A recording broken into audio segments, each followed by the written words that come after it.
Assalamualaikum warahmatullahi wabarakatuh. Selamat pagi dan selamat beraktivitas. Pada kesempatan ini, pada mata pelajaran ilmu tafsir di kelas 11, kita akan mulai pembelajaran kita yang mana tema yang akan kita pelajari pada bab pertama ini yaitu adalah Makkiyah, istilah Makkiyah dan istilah Madaniyah di dalam Al-Quran. Jadi kalau dalam ilmu tafsir, ulama-ulama tafsir dalam mengistilahkan ayat-ayat Al-Quran, dalam mengistilahkan surah-surah yang ada di dalam Al-Quran, itu dalam penafsirannya mereka melihat ayat ini apa ayat Makkiyah atau surat ini apa surat Makkiyah atau Madaniyah. Kalau secara garis besar Makkiyah itu Makkah, Madaniyah Madinah. Mungkin dari definisi ini bisa kita pahami, dari teks ini bisa kita pahami kalau Makkiyah adalah ayat-ayat atau surat-surat yang dulu turun di Makkah, kan seperti itu simpelnya. Secara teks ya, secara bahasa. Kalau Madaniyah yang ada di Madinah. Namun, sekarang kita akan belajar pengertian tentang Makkiyah dan Madaniyah yang sebenarnya itu seperti apa. Baik itu nanti dari pengertiannya, dari klarifikasinya, ciri-cirinya, dan sebagainya. Adapun kompetensi dasar pada materi ini, yang pertama yaitu adalah menerapkan ayat-ayat Makkiyah dan Madaniyah di dalam Al-Quran. Nanti kita akan mencoba memilah dan memilih mana yang Makkiyah dan mana yang Madaniyah sesuai dengan definisi, sesuai dengan ciri-ciri yang akan kita pelajari nanti. Selanjutnya adalah menalar secara mandiri ayat-ayat Makkiyah dan Madaniyah di dalam Al-Quran. Pertanyaannya adalah, seberapa pentingkah teori Makkiyah dan Madaniyah di dalam Al-Quran? Seperti apa pentingnya? Mengetahui ayat-ayat Makkiyah dan Madaniyah sangat penting sekali dalam menafsirkan Al-Quran. Karena masing-masing Makkiyah dan Madaniyah memiliki corak, memiliki karakteristik, serta perundang-undangan yang berbeda. Sehingga nanti metode dalam menafsirkannya pun juga berbeda. Jadi Makkiyah dan Madaniyah dalam penafsiran itu sangat penting. Nah, sekarang akan kita coba masuk pada Makkiyah dan Madaniyah itu seperti apa. Kalau secara garis besar, secara definisi, istilah Makkiyah, istilah ayat-ayat Makkiyah itu adalah ayat-ayat yang turun sebelum Rasulullah hijrah. Jadi Rasulullah pada saat itu ketika berada di Makkah, Rasulullah ketika berada di Makkah pertama kali mensyiarkan Islam. Ayat-ayat yang turun di situ sebelum Rasulullah hijrah yang melawan orang-orang kafir, melawan orang-orang musyrik, melawan orang-orang yang suka memfitnah Rasulullah. Nah, disitulah ayat-ayat disebut ayat-ayat yang turun disitulah yang disebut ayat-ayat Makkiyah sebelum Rasulullah hijrah. Ketika Rasulullah hijrah ke Madinah, barulah ayat-ayat itu disebut dengan ayat Madaniyah. Seperti itu kesimpulannya. Tetapi pada hakikatnya yang disebut Makkiyah, kenapa harus mentitikberatkan Makkiyah Madaniyah? Ini sebenarnya hanya ingin memberitahukan tempat. Oh, ini turunnya di Makkah. Oh, ini turunnya di Madinah. Batasnya ketika tempat atau ketika keadaan, bukan hanya di situ saja. Turunnya ketika perjalanan, turunnya ketika beliau sedang diam, Rasulullah sedang diam, turunnya ketika sedang hujan, turunnya ketika sedang panas. Itu memiliki ayat-ayat yang turun. Kan ayat turun kan sesuai asbabun nuzul, sesuai sebab turunnya, sesuai dengan keadaannya. Itulah mengapa Makkiyah dan Madaniyah itu sangat penting. Karena dengan keberadaan Makkiyah dan Madaniyah kita bisa mengetahui keadaan Al-Quran, keadaan situasi ketika Al-Quran itu turun. Kita langsung masuk saja pada pengertiannya. Pengertian Makkiyah dan Madaniyah. Secara bahasa, kata Al-Makki berasal dari kata Makkah dan Al-Madani berasal dari kata Madinah. Kedua kata tersebut telah dimasuki ya nisbah sehingga menjadi Makki atau Al-Makkiyah dan Madani atau Al-Madaniyah. Secara harfiah, Al-Makki atau Al-Makkiyah berarti yang bersifat Mekah atau yang berasal dari Makkah. Sedangkan Al-Madani atau Al-Madaniyah berarti yang bersifat Madinah atau yang berasal dari Madinah.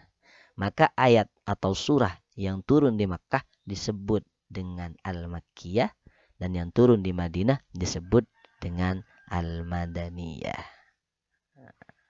Ini secara bahasa. Secara bahasa, kata Makkiyah itu berasal dari kata Makkatun yang menunjukkan tempat Makkah. Begitu juga Madani dari kata Madinatun yang merujuk pada kota Madinah. Yang selanjutnya, kedua lafadz ini diberikan ya nisbat. Sehingga dengan adanya ya nisbat ini artinya berubah. Bukan hanya Makkah, sebangsa Makkah. Itu namanya nisbat, sebangsa, menisbatkan pada Makkah. Hanya di sini ada taknya, Makkiyatun. Jadi prosesnya Makkatun, Makkiyun, Makkiyatun. Begitu juga Madinatun, Madinatun, Madaniyun, Madaniyatun. Secara bahasa. Jadi secara bahasa, Makkiyah itu adalah ayat-ayat yang dirujukkan pada kota Makkah. Madaniyah adalah ayat-ayat yang dirujukkan pada kota Madinah. Tetapi tetap kalau secara definisi keseluruhan yang menjadi batas antara Makkiyah dan Madaniyah adalah sebelum Rasulullah hijrah dan setelah Rasulullah hijrah. Setelah Rasulullah hijrah. Setelah Rasulullah hijrah. Oke, selanjutnya kita masuk pada pengertian Makkiyah dan Madaniyah secara istilah. Secara istilah, Al-Makki wal Madani berarti suatu ilmu yang membahas tentang tempat dan periode turunnya surah atau ayat Al-Quran baik Mekah ataupun Madinah. Adalah sebuah ilmu yang menjelaskan tentang turunnya Al-Quran. Turun di mana? Seperti apa keadaannya? Seperti itu maksudnya. Atau ayat atau surat yang turun pada periode Mekah disebut dengan ayat atau surat Makkiyah, dan ayat dan surat yang turun pada periode Madinah disebut ayat Madaniyah. Pokoknya pengertiannya tidak lepas batasnya dari antara sebelum hijrah dan setelah hijrah. Kalau kita baca definisi secara bahasa Arabnya, ma nazala 'alan nabi sallallahu alaihi wasallam qabla hijratihi ilal Madinah. Ini yang Makkiyah. Adalah ayat yang diturunkan kepada Nabi sallallahu alaihi wasallam sebelum beliau hijrah ke Madinah. Sebelum beliau hijrah ke Madinah. Kalau Madani setelah beliau hijrah ke Madinah. Di situ perbedaannya. Kalau Makkiyah itu sebelum hijrah ke Madinah, kalau Madaniyah setelah hijrah ke Madinah. Secara definisi pengertian Makkiyah Madaniyah secara istilah. Oke, saya lanjutkan. Contoh. Langsung kita contohkan pada ayat Madani. Yang paling mudah untuk kita cerna itu adalah ayat Quran surah Al-Maidah ayat 3. Yang mana ayat ini turun terakhir pada saat beliau haji wada, Rasulullah haji wada. Perpisahan. Rasulullah terakhir melakukan ibadah haji di situ, dan disitulah kemudian disempurnakanlah Al-Quran. Dalam artian tidak ada lagi ayat tidak ada lagi ayat yang turun pada Rasulullah. Saya baca ayatnya. Bismillahirrahmanirrahim. Al-yawma akmaltu lakum dinakum wa atmamtu alaikum ni'mati wa raditu lakumul Islam madina. Pada hari ini, firman Allah, telah aku sempurnakan untuk kalian agama kalian dan telah kucukupkan kepada kalian nikmatku dan telah kuridai Islam itu jadi agama bagi kalian. Ayat ini turun setelah Rasulullah hijrah. Jadi batasnya hijrahnya. Setelah Rasulullah hijrah. Makanya ayat ini nanti disebut contoh dari Madaniyah. Termasuk jenis Madaniyah. Karena ayat tersebut diturunkan di masa haji wada di Arafah. Sebagaimana hal ini disampaikan oleh Sayyidina Umar radhiyallahu an dalam Sahih Bukhari tentang ayat di atas. Bagaimana keterangan dari Sayyidina Umar? Qad arafna dhalikal yaum wal makan alladzi nazalat fihi 'ala Nabi sallallahu alaihi wasallam wa huwa qa'imun bi Arafata yaumal jum'ah. Kami telah mengetahui hari dan tempat yang padanya diturunkan ayat tersebut kepada Nabi sallallahu alaihi wasallam, sedangkan pada saat itu beliau berada di Arafah di hari Jumat. Meskipun tempat beliau bukan di Madinah, tapi kategori ayat al-yauma akmaltu lakum dinakum disebut ayat Madaniyah. Kenapa demikian? Karena ayat al-yauma akmaltu lakum ini turun pada masa setelah Rasulullah hijrah ke Madinah. Karena pengertian dari Makkiyah dan Madaniyah tidak lepas dari kategori yang ada di depan ini. Sebelum Rasulullah hijrah ke Makkah itu Makkiyah, setelah Rasulullah hijrah itu disebut Madaniyah. Bicara tentang corak, karakteristik dan perundang-undangan berbeda. Karena ketika di Makkah, Rasulullah itu melawan orang-orang kafir, melawan orang-orang musyrik yang begitu banyak argumentasinya. Sehingga ayat-ayat yang turun di Makkah terkesan keras, terkesan terdengar menggelegar.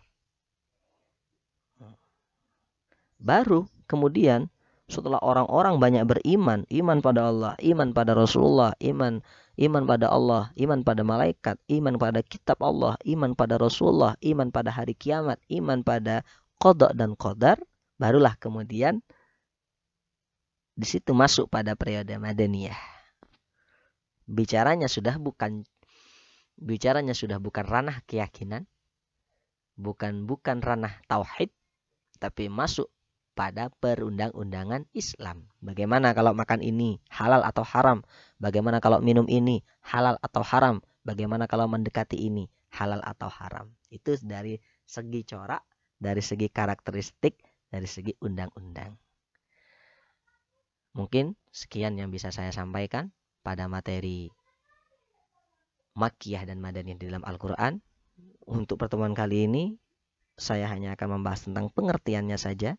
Apabila ada yang belum dipahami, silakan kalian ulang materi ini, sedang kalian ulang video ini, dan materi yang saya pakai dalam pembahasan ini akan saya sediakan, dan kalian tinggal mendownloadnya dan membacanya dengan baik dan seksama. Akhiran, wassalamualaikum warahmatullahi wabarakatuh.